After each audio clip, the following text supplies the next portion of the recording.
तारक मेहता का उल्टा चश्मा देखते रहिए और हंसते रहिए।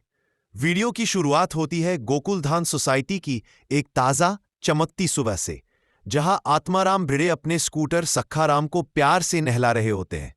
भिड़े पूरे जोश में खड़े होकर कहते हैं, गुड मॉर्निंग सखाराम, और मजेदार बात यह कि खुद ही उसकी तरफ से भी जवाब दे देते हैं। भिड़े बड़े गर्व से बताते हैं कि वे अपने स्कूटर को ऐसे रखते हैं जैसे जैसे आयर अपनी ललिता को रखते हो। आयर मजाक सुनकर पहले समझते नहीं, फिर हंसते हुए कहते हैं कि अगर ललिता को पता चला तो वो गुस्से में लाल हो जाएगी। दोनों की मजेदार नोकझोंक के बीच आयर शिकायत करते हैं कि पिछले महीने सोसाइटी का बिजली बिल बहुत बढ़ गया है।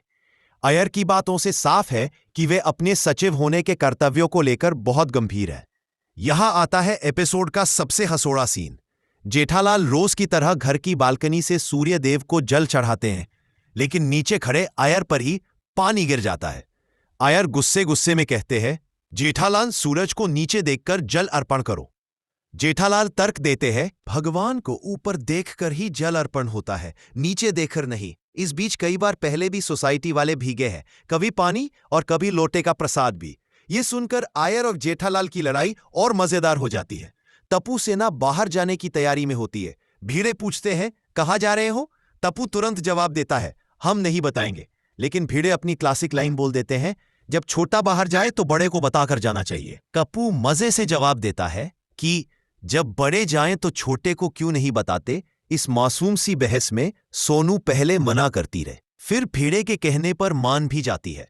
तप्पू सेना निकलती है और भिड़े सोनू का प्यारा सा फादर डॉटर मोमेंट बनता है।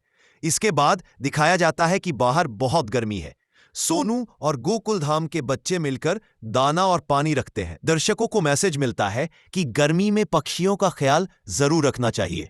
अब कट होता है भिड़े और माधवी के घर। माधवी आज घोषणा करती है कि रविवार को किचन की छुट्टी। इससे भिड़े खुशी से फूले नहीं समाते। दोनों चौपाटी चलने का प्लान बनाते और तवा पुलाव खाने, साथ में पुरानी यादें ताजा। शादी के बाद रोज चौपाटी ले जाने वाले भिड़े। माधवी छेड़ती है, पहले जैसा रोमांस है कि नहीं? भिड़े घर से कहते हैं, आज भी है, बस देखने वाली कम हो गई। यहीं पर पोपटलाल गुस्से में एंट्री मारते हैं। पोपटलाल गुस्से में चिल्लाते हुए कहते हैं, आज मुझे भिड़े की असलियत पता चली है। सब चौंक जाते हैं। पोपटलाल दावा करते हैं कि भिड़े ने पिछले साल सोसाइटी के खातों में बड़ी गड़बड़ी की है, अर्थात सोसाइटी का सचिव घोटाला कर रहा है। सब कहते हैं, गलतफहमी होगी पोपटलाल भाई। लेकिन पोपटलाल दृढ़ता से कहते हैं, मैं पत्रकार हूं, बिना सबूत बात नहीं करता। भिड़े भी गुस्से में कहते हैं, अगर इल्जाम गलत हुआ तो तेरी दुनिया हिला दूंगा। तनाव बढ़ता है, माहौल भारी हो जाता है। पोपटलाल सबको क्लब हाउस में चलने को कहते हैं, क्योंकि असली सबूत वहां है। अब्दुल को आदेश मिलता है कि भिड़े को नीचे ही रोके रखना, ऊपर मत आने देना। भिड़े अंदर से डरे हुए भी है और गुस्से में भी।